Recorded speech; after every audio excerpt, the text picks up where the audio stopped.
réussite. Je suis Marina et j'aide les femmes à utiliser leur voix pour avancer dans leur vie professionnelle, mais également dans leur vie personnelle. Aujourd'hui, nous allons nous retrouver dans ce premier épisode de podcast pour parler des bases d'une prise de parole impactante.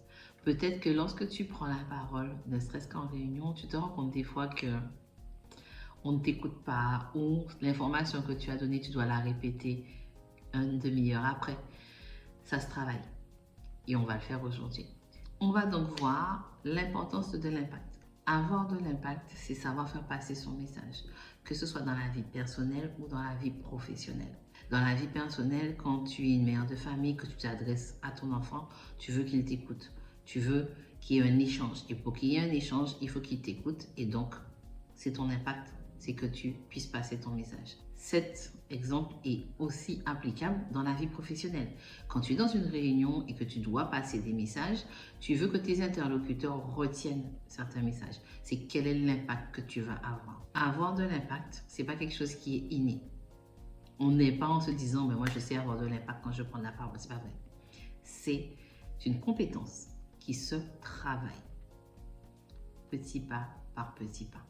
Et dès que tu te sens à l'aise, tu peux aller plus loin. Mais à la base, c'est une compétence. Maintenant, nous allons voir les bases. Quand tu assistes à une réunion, quand tu assistes à éventuellement un débat télévisé, quand tu assistes à une rencontre avec d'autres personnes, quelqu'un prend la parole et elle te capte. Pourquoi elle te capte? Est-ce que tu t'es déjà posé la question? J'ai assisté à une réunion il y a quelques temps d'une personne qui a parlé du début à la fin pendant 1h30 sans note, et on était tous en train de l'écouter de façon très religieuse. Pourquoi? Parce qu'il a utilisé 3 bases que je vais te donner maintenant. Il a utilisé la clarté du message, la voix et sa présence. Avec ça, il a duré 1h30. J'étais l'une des première mesure, je veux pas aller à cette réunion et finalement c'était super intéressant. On était tous attentifs aux propos de ce monsieur. La clarté, il avait des phrases courtes, très très courtes. Mais vraiment, il n'y avait pas des phrases avec des virgules, c'était une phrase, un message.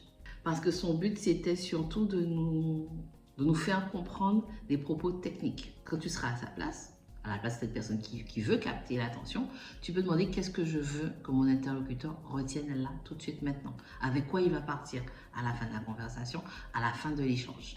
À cette réunion, cette personne a beaucoup utilisé la voix et le rythme, qui est le deuxième pilier. Il a eu une voix qui n'a jamais été monocorde, jamais. Il a même marqué des pauses à des moments où moi je me demandais au début pourquoi il met une pause là, mais c'était volontaire. Ça nous obligeait à résumer ce qu'il venait de dire et ça nous obligeait à prendre des notes.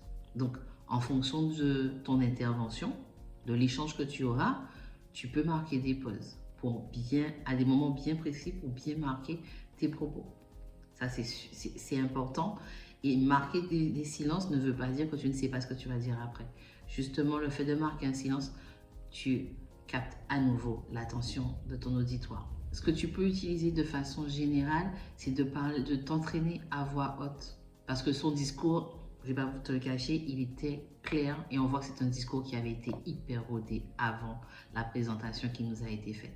Les silences étaient calculés. C'est comme les artistes qui font des pauses à des moments précis dans leur spectacle. C'était exactement la même chose. Alors, on n'était pas au spectacle parce qu'on était en réunion professionnelle, mais c'était hyper rodé. Alors, quand tu sais comment on travaille la prise de parole, tu t'en rends compte. Il y a eu un petit décalage à un moment donné, il a perdu le fil de son propos, il s'est rattrapé et ça s'entend et ça se voit quand tu es attentif. Donc, ce que toi, je te conseille de faire, c'est de t'entraîner à faire ton texte à voix haute et de marquer des pauses au moment qui te semble le plus adapté. Le troisième pilier, la présence. Quand tu vas prendre la parole, prends ta place dans l'espace. Si tu es en dans une réunion d'une équipe que tu connais où tu es à l'aise, prends la place quand même parce que tu vas t'exprimer. Ne serait-ce que pour poser une question sur un sujet, prends la place. Ne sois pas en retrait, tu essaies de parler, que tu sais... Non, prends la place. Installe-toi.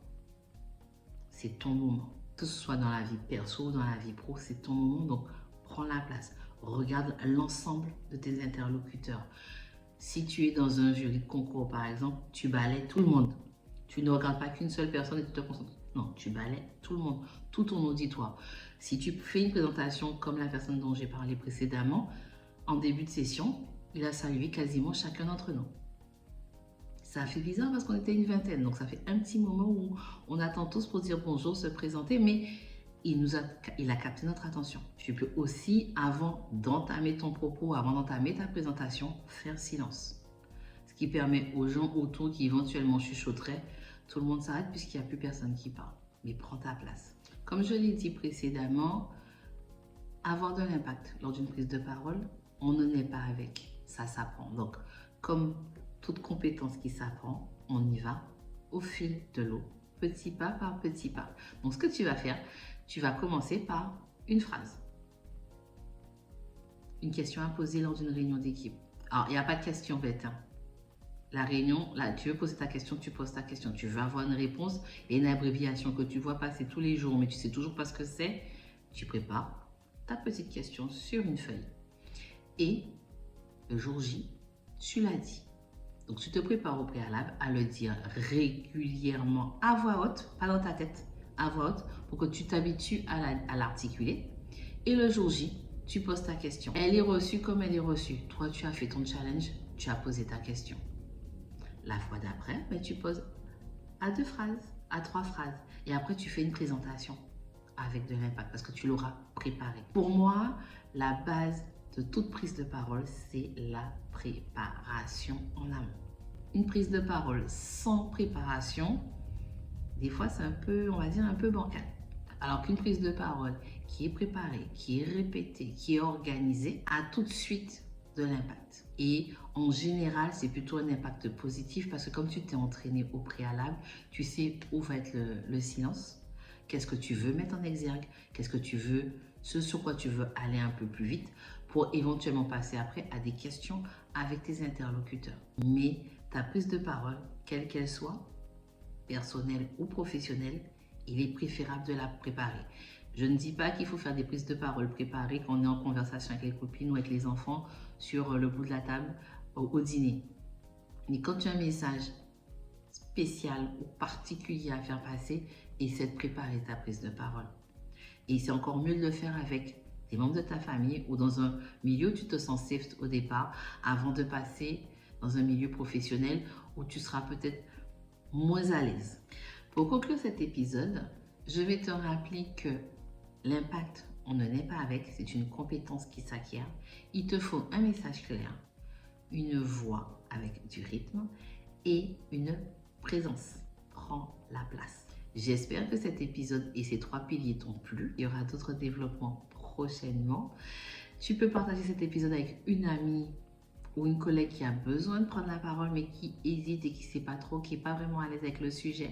Et je te propose surtout de t'abonner. Tu me retrouves également sur Instagram et sur le blog Réussir mon oral administratif. Sur ce, on se retrouve au prochain numéro.